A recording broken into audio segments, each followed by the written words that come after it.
Mes amis, bien le bonjour. C'est le type de crash d'avion dans lequel personne n'aimerait se retrouver. C'est une histoire assez atroce et ô combien évitable.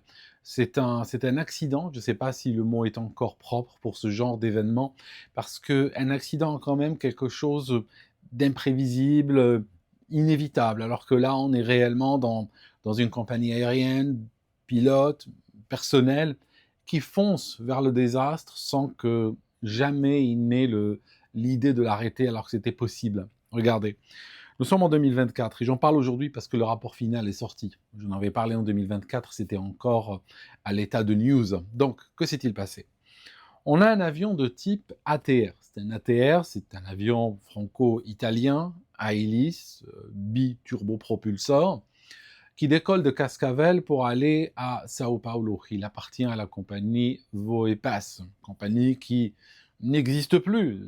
Pourquoi? Parce que l'accident 6 juin va avoir raison non seulement de l'avion et de ses occupants, mais également de la compagnie aérienne qui avait quelque part épuisé les patiences, qui avait perdu, il faut le dire aussi, ses protections, parce que beaucoup de ces entreprises vivent en marge de la réglementation, ont quand même des protections. On sait qu'elles travaillent mal, on le sait depuis très longtemps, sauf que le jour où il y a un drame, le jour où il y a une tragédie, c'est très difficile de trouver quelqu'un qui va venir mettre son corps devant cette compagnie aérienne. C'est pour ça qu'elle ferme. Donc, je disais que l'ATR, cet ATR-là, donc si on parle de l'avion, il avait beaucoup de problèmes. Il avait beaucoup de problèmes liés à la maintenance. Par exemple, ce jour où il va partir, il avait le Pac One qui ne fonctionnait pas. Ça signifie il y a des systèmes de prélèvement et de conditionnement d'air pour la cabine qui sont entraînés par les moteurs. Ben, un des systèmes ne fonctionnait pas, qui limitait, qui limitait donc l'altitude à laquelle pouvait voler l'avion à 17 000 pieds. Ce qui est très mauvais parce que 17 000 pieds, ce jour-là, c'est une zone où il y avait du givrage sévère. Il y avait un SIGMET, un message météo très clair, disant attention, il y a du givrage très fort. Ça a été signalé comme un danger à la navigation aérienne ce jour-là. Donc, c'est à ce niveau que le vol devra se passer. Autre problème. L'autre problème, c'est qu'il y avait le système de dégivrage qui ressemble à des sortes de chaussettes en caoutchouc. Ça ressemble à des... Tu les vois depuis l'extérieur, c'est des surfaces noires qu'on voit sur l'avant des ailes, sur le bord d'attaque des ailes. On voit également sur l'empennage. Et en fait, ça se gonfle et ça se dégonfle. Alors ça marche comme ceci. Au départ, ils sont dégonflés, hein, ça marche de manière cyclique. Ils sont dégonflés. De la glace, donc du givrage, se forme dessus. Par la suite, il y a de l'air comprimé qui arrive dedans, donc ils sont gonflés. Ceci vient casser la glace. Et puis après, ce qui va se passer, c'est qu'ils vont se redégonfler et permettre à la glace de se former encore et encore. Ces systèmes-là, qui sont absolument essentiels en cas de givrage, eh bien, étaient en panne. Ce n'était pas documenté. Pourquoi? Parce que ça a été observé la veille par un pilote, mais ça n'a pas été rentré dans le carnet de maintenance de l'avion. Pourquoi? Parce qu'il y a beaucoup de compagnies aériennes qui travaillent de cette manière-là. On préfère garder les choses en verbal. Ça signifie, si on note ceci dans un document papier ou bien dans un système informatique, c'est foutu. Pourquoi? Parce qu'à ce moment-là, on va déclencher toute une chaîne de responsabilité. On est exposé à un audit, à un contrôle. On est obligé de travailler, si tu veux, dans le cadre de la réglementation. On ne peut pas tricher. Donc, ce qu'on fait en général, c'est qu'on n'en parle pas, on ne met pas ça dans le système, on va garder ça en verbal. Si tu veux, c'est comme si je te disais qu'une entreprise garde une comptabilité parallèle, comptabilité officielle, qui est dans les documents, dans le compte en banque et tout, et puis une caisse noire et puis une comptabilité parallèle. C'est exactement cela. Ça se pratique, je dirais pas partout, mais ça se pratique sur tous les continents, y compris en Europe. Je connais un pilote qui s'est fait licencier il y a 2 3 ans d'une compagnie européenne, parce que tout simplement, il avait découvert un matin, à une escale, il avait découvert de l'huile sous l'avion en grande quantité. Et puis, lui, les copies, le capitaine lui a dit non, ne mets ça dans aucun document, il faut vraiment que ça reste entre nous, là, on garde ça en verbal. Et puis lui, il n'était pas d'accord. Bon, voilà, au bout d'un moment, au bout de 2 3 semaines, on l'a arrêté de vol et puis on lui a signifié son licenciement. Donc tu vois, c'est des pratiques assez courantes, malheureusement. Donc je disais, si si la problématique avait été signalée, l'avion aurait eu le droit de partir, malgré tout, mais il serait parti avec, dans un cadre de ce qu'on appelle de MEL, Minimum Equipment List. Ça signifie, on aurait dit, OK, il y a une panne de ce système-là, donc on va soit changer de route, soit changer d'altitude, soit potentiellement annuler le vol parce qu'on n'arrive pas à cocher toutes les cases. Mais sauf que dans le cas précis, ça a été ignoré. Ça signifie, on se dit, bon, il y a cette panne, anti-givrage ou de dégivrage, oublie, ferme les yeux, fais le vol normalement. Et donc, ce qu'on va faire, on va décoller. Alors, il y avait 62 personnes à bord au moment du décollage. Il y a eu une hésitation à un moment donné. Pourquoi? Parce que les chiffres n'étaient pas tenus avec toute l'exactitude que ce genre de vol mériterait. En particulier, il y a quelqu'un qui a été refusé à l'embarquement, donc ça lui a sauvé la vie. C'était gouré de compagnie aérienne en arrivant à l'aéroport, et donc au moment où il arrive à l'embarquement, c'était trop tard, on l'a empêché de monter. Donc c'est pour ça que ça a créé un décalage à un moment donné sur les chiffres qui avaient été communiqués à l'époque, mais le chiffre total, c'est 62 personnes. Donc, l'appareil décolle, monte au niveau 170 et va rester à ce niveau-là pendant un bon moment. Que va-t-il se passer? L'avion, attention, est sous contrôle de pilote automatique. Les pilotes voient le givrage se former, ils commentent, ils disent « Ah oui, t'as vu, il y a du givrage, il y a de la glace qui se forme. » Non seulement donc ils la voient, mais en plus, il y a le SIGMET, le message météo dont j'ai parlé, qui dit qu'il y a un givrage sévère. Donc, sur les ailes, le givrage commence à se former. Les pilotes, tout en sachant que le système anti-givrage est en panne, de temps en temps, essayent quand même de l'utiliser.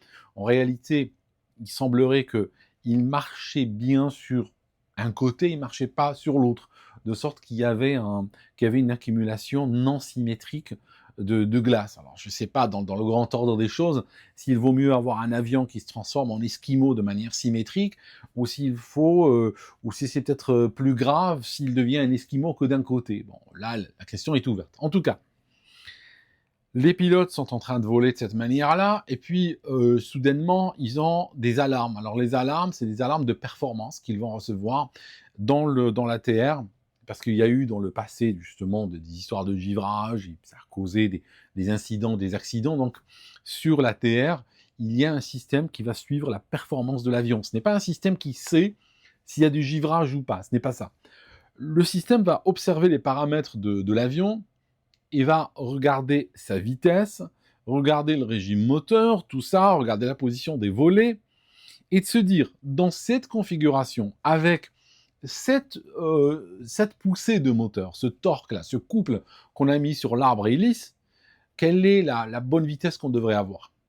Après, s'il voit que la vitesse est anormalement basse, ou que la vitesse est en train de se dégrader, qu'elle est en train de baisser, il va envoyer une alerte en disant il y a un problème.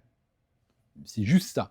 Et les pilotes doivent investiguer pourquoi. Donc là, dans le cas précis, ils ont eu encore ces alertes-là, leur disant attention, il y a une dégradation de la performance. Pourquoi? Parce que durant ce temps, puisque l'appareil est contrôlé par le pilote automatique, et bien quelque part, le pilote automatique a eu beaucoup de cas comme ceci, il cache le problème, il va te cacher ce que fait l'avion. Je te donne peut-être un exemple, mauvais exemple, mais juste pour qu'on soit d'accord.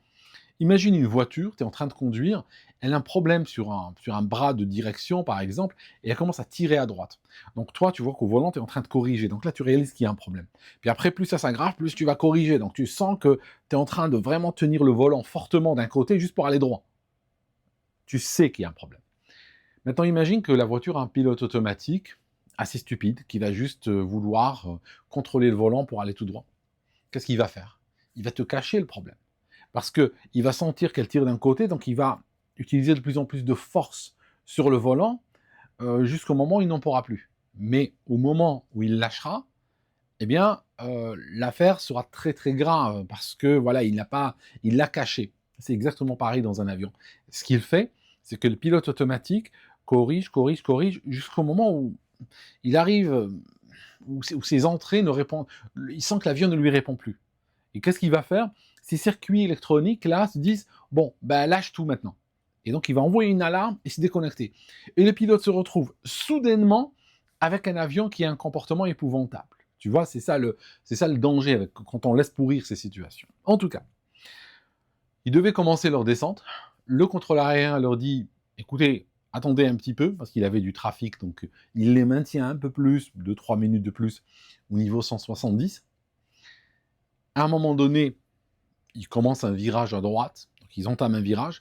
Et il faut savoir une chose, quand tu entames un virage avec un avion qui est à la limite de la sustentation, donc il a perdu de la vitesse, il a un profil aérodynamique qui est faussé par la glace, il est plus cabré, donc il a une incidence plus élevée, l'air arrive sous un angle plus élevé sous les ailes. Donc il est en train de voler de justesse. Et si tu prends cet avion, tu lui rajoutes un virage, à ce moment-là, c'est foutu. À ce moment-là, ça va aller dans le décrochage. Donc, l'avion de type ATR, donc il a des protections anti-décrochage. Donc non seulement il a une alarme, mais alors attention, l'alarme, il ne faut pas trop compter dessus, parce que l'alarme part sur le principe qu'il n'y a pas de givrage le plus souvent. Donc si le problème avec le givrage, c'est que tu peux avoir une situation où tu as l'alarme et le décrochage pratiquement au même moment. Alors que quand l'aile est propre, tu as l'alarme et bien après, tu as le décrochage si tu insistes. Tu vois, le problème, c'est que c'est très rapproché en cas de givrage. Autre chose il a un système qui pousse sur le manche. Ça signifie qu'il a une sorte de petit vérin qui va pousser sur le manche quand il sent l'approche du décrochage. Ça signifie qu'il va vouloir baisser le nez de l'avion pour soulager les ailes, pour abaisser l'incidence. Et c'est ce qu'il faut faire quand un avion décroche. Si on veut éviter d'aller franco, il faut pousser sur le manche. Donc là, l'avion commence à le faire tout seul. Et alors, on va dans une situation absolument extraordinaire ici, mais en fait pas si extraordinaire que ça, parce que on l'a vu aujourd'hui, ce canal, je ne sais pas combien de centaines de vidéos il y a dessus, on l'a vu sur beaucoup de vidéos. Les habitués savent ce que je vais dire, c'est qu'au moment où il y a l'alarme décrochage et il y a le pousseur de manche qui s'engage, que fait l'un des pilotes? On ne saura pas lequel, c'est pas enregistré qui a fait quoi. Eh bien, l'un des pilotes prend le manche et tire. Donc imagine-toi la situation suivante. Tu as un avion aux ailes sales, glace, il est très lent, forte incidence, performance dégradée, comme le dit le système lui-même. Il est incliné, on est en virage. Là, soudainement, on a une alarme décrochage et un pousseur de manche. Et qu'est-ce qu'il fait? Il tire sur le manche. Il n'y a pas... Si je fais ça dans un avion, je m'attends à mourir. Il n'y a pas de raison pour laquelle on fasse là si on ne veut pas mourir. Vraiment, c'est mortel comme situation. Mais chez des pilotes parfois pas très entraînés, ça reste largement instinctif. Parce que quand l'appareil décroche, c'est quoi le sentiment? Le sentiment, c'est l'estomac qui remonte dans le corps. C'est la chute, quelque part. Alors, la chute, comment on va l'amortir? Si instinctivement, je vais arrêter la chute, je tire sur le manche. Parce que j'ai toujours l'habitude, quand je tire sur le manche, je monte. Sauf que dans ces cas-là, où ça arrive de manière intempestive, vaut mieux développer le réflexe où si on a l'estomac qui remonte, on pousse sur le manche, on a plus de possibilités, dans la balance des probabilités, on s'en sortira beaucoup plus que si on tire. Donc, il tire, là, il part en décrochage profond, l'avion fait un tour sur lui-même. Et quand on regarde même dans les graphiques de situation fournis par les enquêteurs, on réalise que l'avion, il décroche, et qu'est-ce qu'il fait? L'instant d'après, il monte. Donc, il y a un petit coup de montée, donc là, il tire, là, on va troquer de l'énergie cinétique contre de l'énergie potentielle. Donc, on tire brutalement, l'avion il part encore vers le haut, il peut le faire parce que on va diriger le vecteur vitesse vers le haut, donc on va perdre de la vitesse encore. Et donc, qu'est-ce qu'on va faire? On va rentrer dans un décrochage profond. Et là, ça devient très sérieux. Et donc, il s'incline à 90 degrés. Et en réalité, sur ces appareils qui sont très instables, on peut l'essayer même sur des avions d'aéroclub, quand on arrive à certains points, on peut prendre le manche et tirer brutalement vers soi. Et ce qu'on va faire, on va voir l'horizon faire ça, tout de suite. Ça signifie on va perdre le contrôle latéral complètement. Et c'est ce qui va se passer. Donc l'avion passe sur la tranche et puis il commence à tournoyer sur lui-même. Alors, il tente de le récupérer, mais parce que au départ, il virait à droite. Donc au départ, il part et il fait une vrille, donc il fait une tour à droite. Par la suite, les pilotes tentent de corriger de manière désordonnée, arrivent à arrêter la vrille vers la droite, mais ils partent sur une vrille vers la gauche.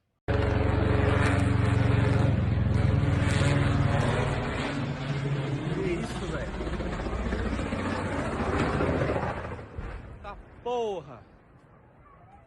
Caralho, bicho! Ça signifie qu'ils partent dans un sens, ils font 2-3 tours dans un sens, et après ils partent dans l'autre. Alors il faut savoir une chose, une fois qu'ils sont dans une vrille à plat, comme ça a été montré parce que des gens ont commencé à filmer, donc c'était le jour, quand ils voyaient l'avion sortir des nuages, et les gens étaient impressionnés de voir cet appareil qui est en train de tournoyer à plat sur lui-même, hein, c'est une vrille à plat.